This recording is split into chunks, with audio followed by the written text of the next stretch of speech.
It was a night like any other, a cold, quiet street illuminated by flickering street lamps. Shums, an aging man with silver in his beard and tired eyes, pushed his creaking cart through the alleyways. He collected scraps from the city's trash heaps to sell at the market, scraping by one humble day at a time. But tonight was different. As he rummaged through one pile, a faint cry broke the silence. At first, he thought it was a stray cat or a wounded bird. But when he turned over a piece of cardboard, his heart froze. It wasn't an animal, it was an infant. The baby was wrapped in a torn plastic bag, shivering against the cold air. His cries were weak, his tiny face smeared with grime. Shums stared, unable to move for a long moment. Who would abandon a child like this? He knew he couldn't leave the baby there. Gathering the infant into his weary arms, Shums whispered softly, "Don't worry, little one. You'll be safe now." From that moment, the baby became Shums's world. Though he lived a life of poverty, Shums named the boy Aqeeq and vowed to raise him with all the love he had left in his heart. Now he's decided to raise him as a father. He started his iron shop, melting iron in foundry and build bricks from scrap iron.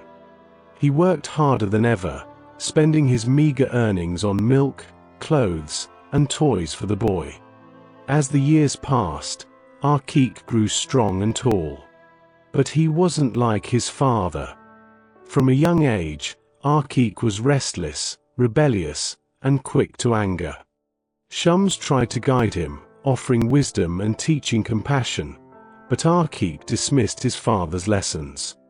By the time Aqeeq turned 18, he had transformed into someone Shums no longer recognized. He had fallen in with a dangerous crowd, drawn to gang life and the power it promised. At first, Shums pleaded with him to change his ways. "This path will only lead to darkness, my son," he said. But Aqeeq scoffed, brushing him off. "Stop acting like you know what's best for me. You're just an old fool," he spat. The cruelty in his words cut deeply, but Shums endured. He still hoped that somewhere in Aqeeq's hardened heart was the innocent boy he had once cradled in his arms. When Aqeeq became a gangster, he ruled through fear and violence. His gang terrorized neighborhoods, stealing, threatening, and hurting anyone who crossed them. Several times, Aqeeq brought his anger home, yelling at Shums, shoving him aside, and storming out. Shums's neighbors whispered about Aqeeq, their pity for the old man evident in their eyes, but Shums remained silent. He still considered Aqeeq his son. The eventual tragedy came swiftly and brutally. Police had tracked Aqeeq down after one of his gang's operations went horribly wrong, leaving innocent people injured. Cornered near an abandoned warehouse, Aqeeq refused to surrender, wielding a weapon as he taunted the authorities. Shums heard the commotion and rushed to the scene, desperate to stop what he feared would come. "Aqeeq, please. Stop this madness," he cried, his voice breaking. But Aqeeq only sneered. "You're pathetic," he shouted back. "You always were." In the tense standoff, a single gunshot rang out. Aqeeq fell to the ground, his life extinguished in an instant.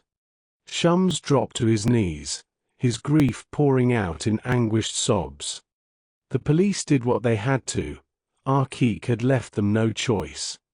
But that truth brought no comfort to Shums, who sat by his son's lifeless body, clutching his hand like he had on the day he'd found him in the garbage. Shums returned home alone, the weight of loss pressing on his frail shoulders. In the end, he thought, love had not been enough. But as he sat in the silence of his tiny room, his thoughts turned to the lesson he hoped others might learn. Kindness is powerful, but a truly good life must be built on choices.